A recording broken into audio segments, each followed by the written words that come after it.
हम भी बात करेंगे आज आपसे आपके जीवन की समस्याओं की। हमें ये घर मिला, ये परिवार मिला, परिवार के लोग मिले, परिवार के सदस्य मिले, परंतु क्या आपने कभी सोचा है कि आपके जीवन की कुंडली में भी शायद कुछ चीजें ऐसी हैं जो आपके पिछले जन्म से जुड़ी हैं?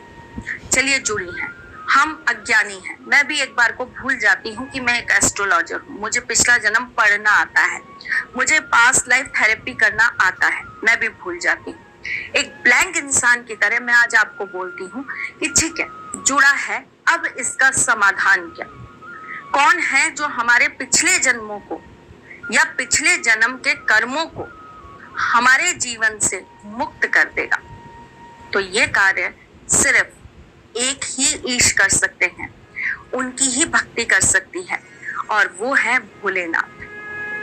शिव जी की भक्ति आपको पितृ दोष, काल सर्प दोष, चांडाल दोष, आपके जीवन में चल रहे ग्रहण दोष और बहुत सारे ऐसे छोटे मोटे दोष जिनको बारे में ना आपको पता है ना जिनको आप जानते हैं, इन सब से आपके जीवन को मुक्त कराने का कार्य भोलेनाथ बहुत आसानी से कर सकते हैं। तो आज आपको एक सरल उपाय बताती हूँ जिससे आपके जीवन की ये सारी की सारी समस्याओं का अंत हो जाएगा और भोलेनाथ से आपको आशीर्वाद स्वरूप आपके जीवन की सही राह मिलेगी। आपकी तकलीफें कोई भी हो, चाहे वो आपकी मैरिज लाइफ की हो, मैरिज ना होने की हो, चाहे जॉब से रिलेटेड हो, चाहे प्रोफेशन से रिलेटेड हो, चाहे बिजनेस से रिलेटेड हो, चाहे कोर्ट कचहरी मुकदमा हो, मुझे नहीं पता, क्योंकि जीवन है तो समस्याएं हजारों हैं। समस्या का समाधान बस एक है, जिसे हम कहते हैं रामबाण उपाय। तो चलिए जी, आज आपको ये रामबाण उपाय बता देती हूँ।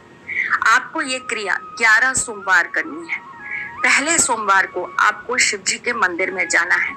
आपको सर्वप्रथम कच्चे दूध से अभिषेक करना है और उसके बाद सादे जल से उनके शिवलिंग को बहुत अच्छी से आपको साफ कर देना है। उसके बाद आपको वहां पर चंदन का लेप करना है और आपको वहां पर बैठकर एक माला ओम नमः शिवाय का जाप करना है।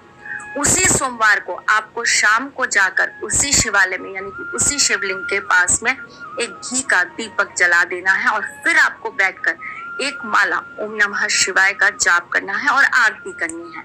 यह आपके पहले सोमवार की क्रिया समाप्त हो गई। अब आपको दूसरे सोमवार पे क्या करना है?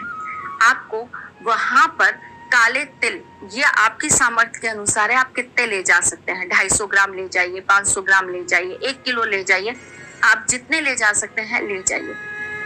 आपको वहां पर काले तिल ले जाने हैं और साथ में चावल ले जाने हैं। ये भी आपको अपनी सामर्थ्य के अनुसार ले जाने हैं। दोनों को अलग अलग पैकेट में रखिएगा और आपको शिव जी को उन्हें टच करके, छुआ के आपको उस मंदिर में पुजारी जी के हाथ में दे देना है। ऐसा आपको दूसरे सोमवार भी करना है। अब आगे की क्रिया समझिएगा। अब आपको क्या करना है? आपको तीसरे सोमवार को जाकर पहले वाले सोमवार की तरह ही वहां पर पूजा करनी है और तीसरे सोमवार से कंटिन्यूअसली आपको अगले 11 सोमवार तक यही क्रिया को दोहराना है। यानी कि शिव जी के ऊपर पहले आपको कच्चा दूध चढ़ाना है, फिर उसके बाद आपको जल से अभिषेक करना है, फिर चंदन लगाना है, फिर शाम को जाकर आपको दिया प्रज्वलित करना है। अगर आप बीच में पीरियड्स में हो जाते हैं तो वो सप्ताह आप छोड़ दीजिए और नेक्स्ट सप्ताह को वापस से काउंट करना चालू करिए। कैसे? जैसे आपने 3 सप्ताह किया, चौथे सप्ताह आप नहीं कर पाए, तो अब उसके बाद जो सप्ताह आप करेंगे उसे हम चौथे में ही काउंट करेंगे। क्लियर? आपको मेरे ख्याल से कोई अब दिक्कत नहीं होने वाली, आपको स्पष्ट समझ में आ गया होगा।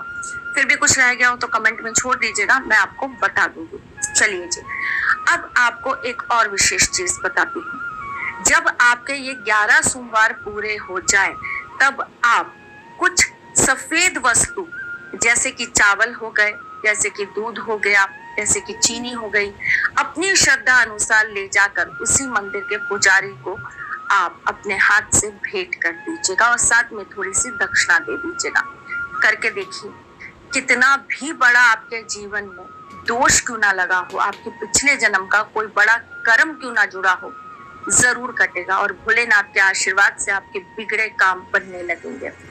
वो अपने भक्तों पर असीम कृपा रखते हैं, वो बहुत भोले हैं, एक लोटे जल से प्रसन्न हो जाते हैं। और अगर आप इस श्रद्धा भाव के साथ 11 हफ्ते भोलेनाथ की सेवा करेंगे तो आपको उसका फल जरूर प्राप्त होगा।